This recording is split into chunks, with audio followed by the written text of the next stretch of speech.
This is Green Street, the Environmental Health Show, greenstreetnews.org, Patti and Doug Wood, and our worldwide network of experts here every week to bring you up to date on the latest science and help you protect yourself and your family in this increasingly toxic world. Welcome back.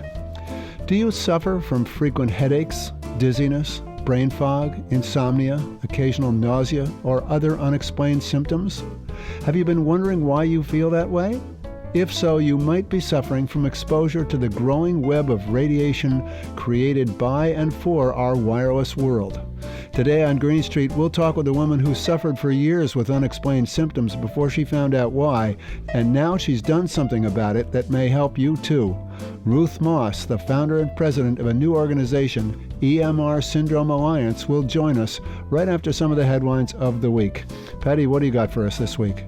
New research is showing that toxic chemicals widely found in global food systems is a key contributor to the rise of neurodevelopmental issues and mental health decline in young people. The industrial global food system relies heavily on pesticides, food additives, plastics, and food contact materials that contain synthetic chemicals, many of which are toxic to the brain. Just what you want in your food supply, right? Human studies link exposure to these chemicals to cognitive and social deficits, structural changes to the brain, depression, anxiety, challenges with emotional control, ADHD, autism, and other neurological effects. And they're tracing this to the chemicals in the food supply. The food supply and in the packaging of that food. Mm-hmm. Yeah. The prevalence of many of these chemicals has increased over time, with pesticide use expanding rapidly over the past few decades, and ultra-processed foods, which are high in chemical additives and packaged in plastic, account for up to 65% of adolescents' calorie intake in the U.S. That's an enormous number. That's 2/3 of the food they eat is ultra-processed foods. That's right. What are we doing to our kids here? Convenience. Yeah. Okay. This is what drives it. Yeah. The researchers wrote, quote, "Altogether, the widespread presence of these neurotoxic and neurodisruptive chemicals in the body and brain, and growing reports of their adverse impacts on behavior, cognition, and mental health in young people, points to the potential for progressive degradation of brain function that poses a grave threat to the future well-being of society and underscores the urgent need for increased research, funding, and regulation in this area." Wow. A grave threat to the future of our society by virtue of the food that we're eating and that kids are eating. Yeah. Children and teens are exposed to ever-increasing numbers of harmful chemicals in many other areas of their daily lives, including through clothing, toys, personal care products, and air pollution. At the same time, there have been significant increases in diagnoses of neurodevelopmental disorders in children, and in some parts of the world, up to 50% of young people report feeling mentally distressed. Yeah. This is the modern globalized food system, which prioritizes economic considerations over human health. Sure. It's just about making money. And, it's so important for parents to know about this and to realize that, what they're feeding their kids has such an impact on their kids for the rest of their lives and for all of us. Yeah, but you can see it. I mean, there's so much talk about it today, even on mainstream media. Kids are not doing well today. Well, there's a lot of pressure, and there are also a lot of exposures coming from a variety of different places. I mean, the social media thing and, everybody being attached to their devices. Yeah. That is really unhealthy. There's physiological problems associated with that, as well as the mental problems. And a few weeks ago, we talked about the synergistic effect of wireless radiation combined with pesticides amplifying the potential harm. Yeah. So we have to look at food and clothing and personal care products and air pollution and using technology, throughout every single day. It's a tough time. Boy, it's a tough time to be a parent, especially. Yeah. All right, what else you got? Well, here we go with the sewage sludge again. The sewage sludge battle heats up as health advocates appeal move to dismiss an EPA lawsuit. Okay. A federal court has dismissed a lawsuit alleging U.S. regulators failed to prevent widespread contamination of farmland with toxic PFAS chemicals. Now the group bringing the lawsuit says the court's decision was based on a flawed interpretation of the Clean Water Act, creating dangerous real-world consequences for public health. Yeah, I heard about this. We've been talking about this for a long time, and this is kind of scary. This is about whether the government is going to actually protect us or they're just going to hide behind some legal defense that says, well, we don't have to do that if we don't want it. Well, right. Well, the appeal from the Public Employees for Environmental Responsibility, known as PEER, P-E-E-R, is the latest move in a battle over policy issues surrounding sewage sludge contamination. Back in 2024, PEER had sued the EPA on behalf of 2 Texas farm families who experienced health problems after their properties were contaminated with per- and polyfluoroalkyl, or PFAS, chemicals contained in sewage sludge spread as fertilizer on a neighboring property. In their lawsuit, the plaintiffs allege that the EPA's failure to take action against PFAS-contaminated sewage sludge spread on farmland across the country is enabling the contamination of millions of acres of land with PFAS. About 60% of sewage sludge from U.S. wastewater treatment plants is spread on farm fields every year. Holy cow, I didn't know it was that much. Yep. That's according to the EPA. 60%? 60% of sewage sludge from wastewater treatment plants. Well, that means that almost 70 million acres of farmland across the country is contaminated with these chemicals. These so-called forever chemicals are highly persistent in the environment and in the bodies of animals and humans. Exposure to PFAS has been linked with a variety of health problems, including high cholesterol, decreased immune response to vaccines, and certain cancers. You got to get your food at a farmer's market, and preferably from an organic supplier who's not using, cheap fertilizer. But this lawsuit is actually about sewage sludge that was spread on a neighboring property. I get it. Yeah, and there was recently some research done on Long Island testing produce from farms. I think they tested on 5 conventional farms and 3 organic farms and found levels of PFAS that were way high. Off the charts. So it could be in the water, right? It could be in the water that they're using for irrigation. Because we know Long Island has a PFAS problem with its water. And it could be their fertilizer that they're using, which may not even say this fertilizer contains biosolids on the bag. So farmers may be completely unaware that they're doing this. Yeah, so you have no idea whether it's got You have no idea. Oh, boy. All right. Yeah. Thanks, Patti. You're welcome.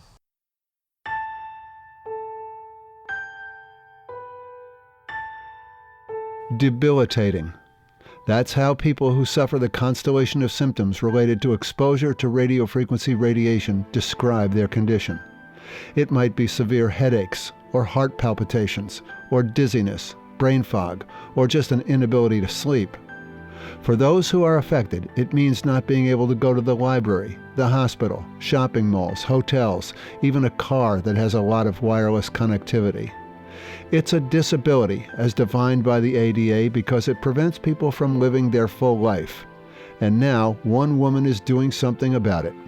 Our friend and colleague Ruth Moss is the founder and president of EMR Syndrome Alliance, a new organization designed to bring attention to this medical condition and provide a place for people who suffer from the condition and their physicians to learn more about it. Doug and I spoke with Ruth Moss yesterday, and we started out asking her to describe what EMR syndrome is. Here's our interview with Ruth Moss. Many people in the country and the world are currently getting sick in ways such as suddenly feeling flu-like symptoms, dizziness, tinnitus, cognitive memory problems. Heart arrhythmias are major. You have a heart arrhythmia and you don't know where it came from. And it's become clear that a lot of this syndrome, and a syndrome means a constellation of symptoms, is coming from modern technology, such as Wi-Fi, Bluetooth, cell towers, cell phones, antennas, baby monitors, wireless baby monitors, and there are many more. Smart appliances, smart meters is huge. These are utility meters, right? Yes, the utility meter that's on the side of your house that measures electricity. The analog meters, the old-fashioned analog meters, never had any issues. But then about, I'm going to say 15 years ago, they started to roll out what's known, the category is known as smart meters. That's not the brand name, but they are digital. And in measuring electricity, they connect with the wiring of your house, and there is radiation coming through and hitting hot spots and other problems like that.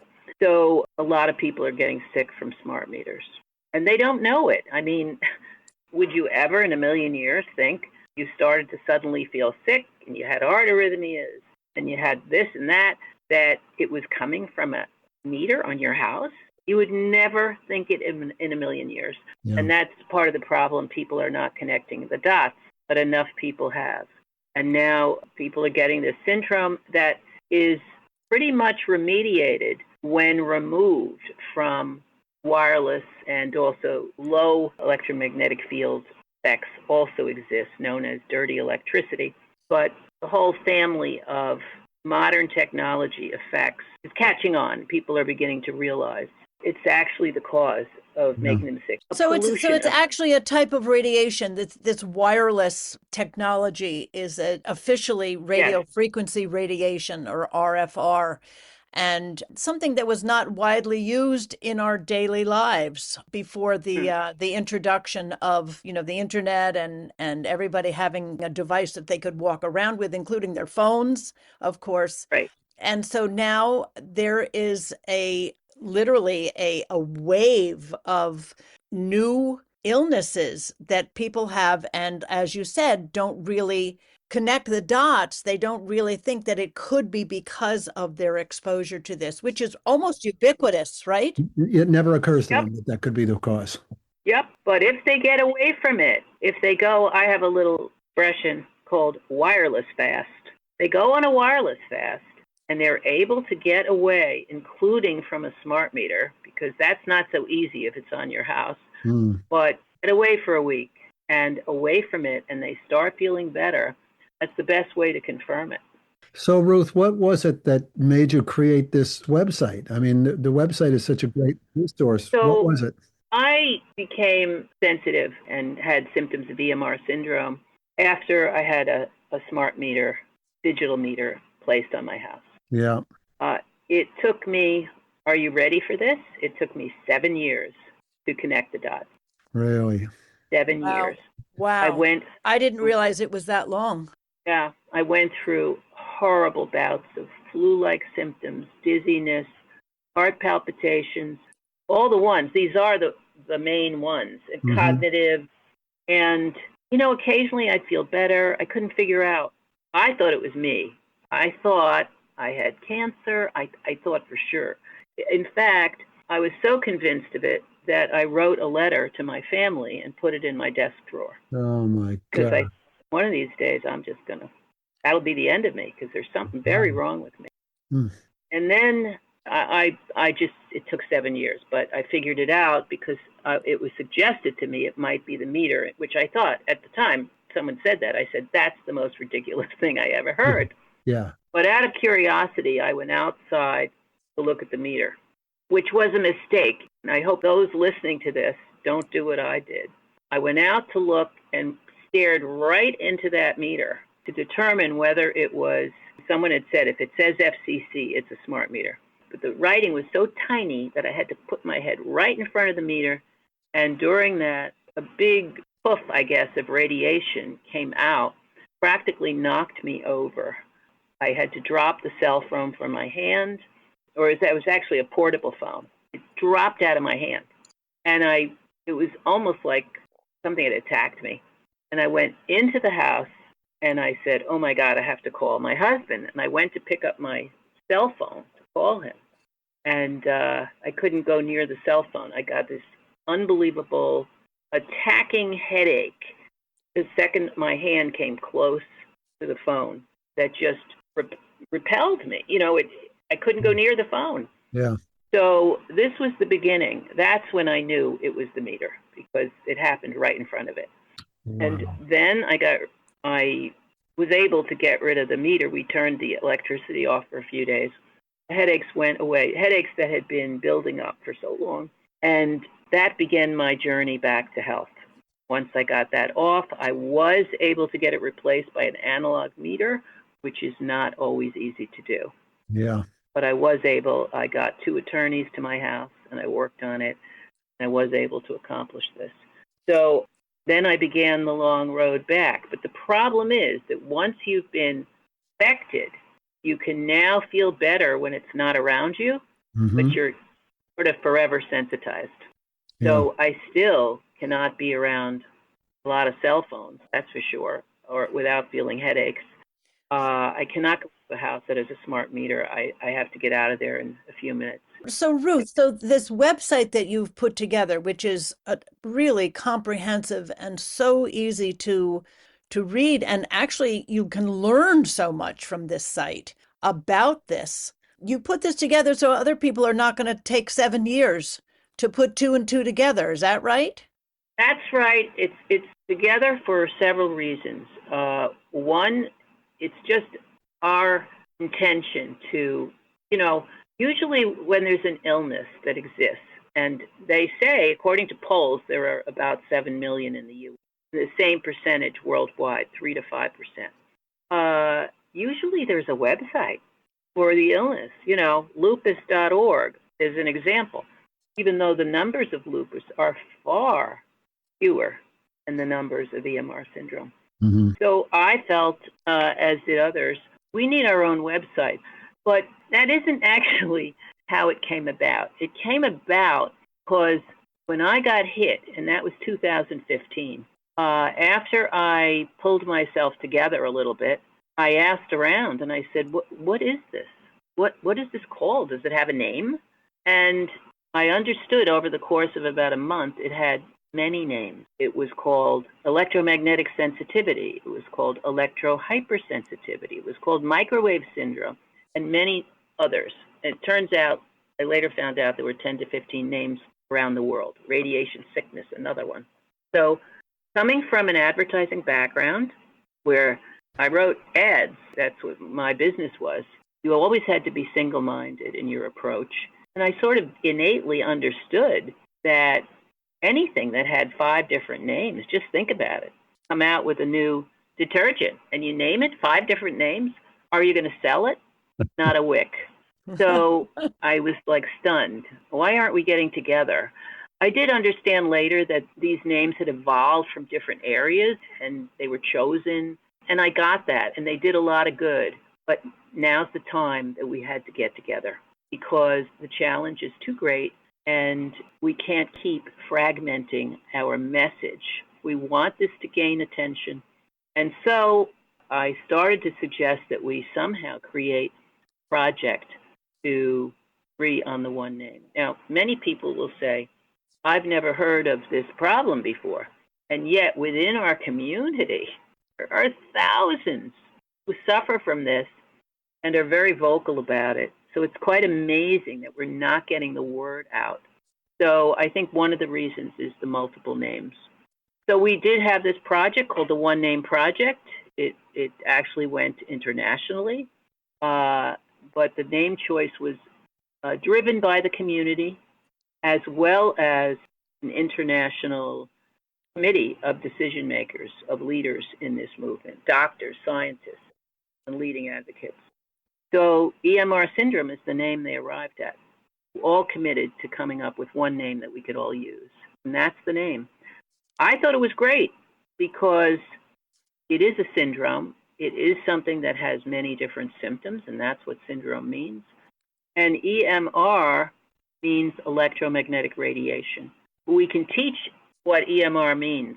Many of us know, but over time they will learn. And that R is a very important letter because it stands for radiation. And people don't want that. So it was a great name. EMR is easy to say. I always talk to people who talk about EMF. You cannot say that over the phone without saying F as in Frank. I know because I had a last name. My maiden name began with F. Cannot hear F very well. EMR is so easily heard, and I think it's a great name. So that's where it started. Well, what do you do now? You've done all this work. The project took over a year to accomplish. You now have a name. Well, how are you going to, get this word out? And the logical conclusion was build a website. So that's really how the website came about, sort of a willy-nilly continuation of the One Name Project. we have to have a website. One of the things that I love most about the site is on the homepage, you've got so many different people from different areas of the world talking about their sensitivity. It's very, very powerful, very effective to see all these different people with their individual stories of how they became sensitive. It really sets the right tone right at the beginning. Yeah, that's my favorite part of the whole thing. That's what people like to know, personal stories, Yep. and that's exciting. Yep. But you say who is it for? The website is primarily for people who've been injured by electromagnetic radiation, but it's also for their families and their doctors, because now they can show their doctors, show their families, look. And so for that reason, it's written very professionally so that you can see in the first tab a professional definition of it with tons of scientific references. And then you have recovery. That's for people who have this problem, ways to recover and start to recover. And then you have for healthcare providers. There's one tab there completely for healthcare providers as to how to treat patients like this. And then you have disability, which is huge. That's probably the reason it took so long to get this website done, because the disability area is huge. So now let me ask you about other countries and how they are dealing with it. We were not sure we were going to go so global, but when the word got out, we asked for testimonials. Somehow that request leaked around the world. And we have, I think, 6 or 7 global, from Europe, New Zealand, Kenya, and that was kind of exciting. So that's how it got global. Now, most of the references, they do not have ADA in Europe. I don't think their laws are as tight as ours in terms of disability. But you see, in the United States, we have the ADA. It is very clear that many of us are disabled, meaning we can't, if you can't go to a hospital and be treated, you're disabled.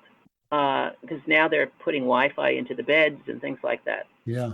If you can't go into your own home because there's a smart meter there, you're disabled, But the big question with this is having the right and getting the accommodation, having the right acknowledged and the accommodation granted is a separate story.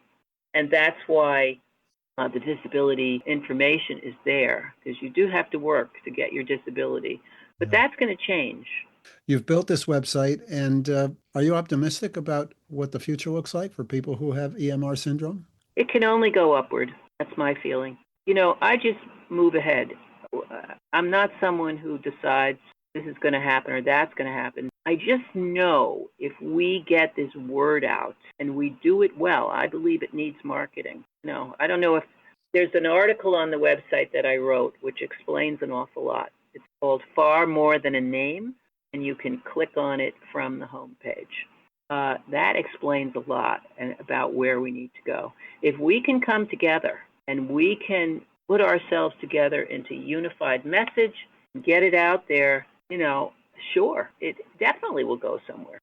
So do you know of any examples of places where they accommodate people with EMR syndrome? Well, there are lots of places. Let's just take a minor example of a library. Libraries, a lot of people can't go to the library anymore because it's all Wi-Fi'd. Right. So you just have to think for a second about what that must be like.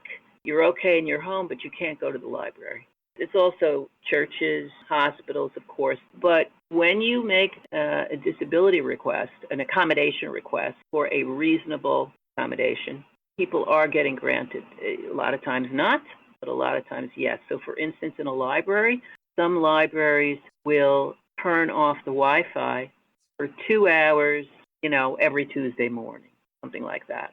Oh. Or sometimes they will tone down the lights because some people are bothered and made sick by the strong LED lights now going in everywhere. They'll dim the lights.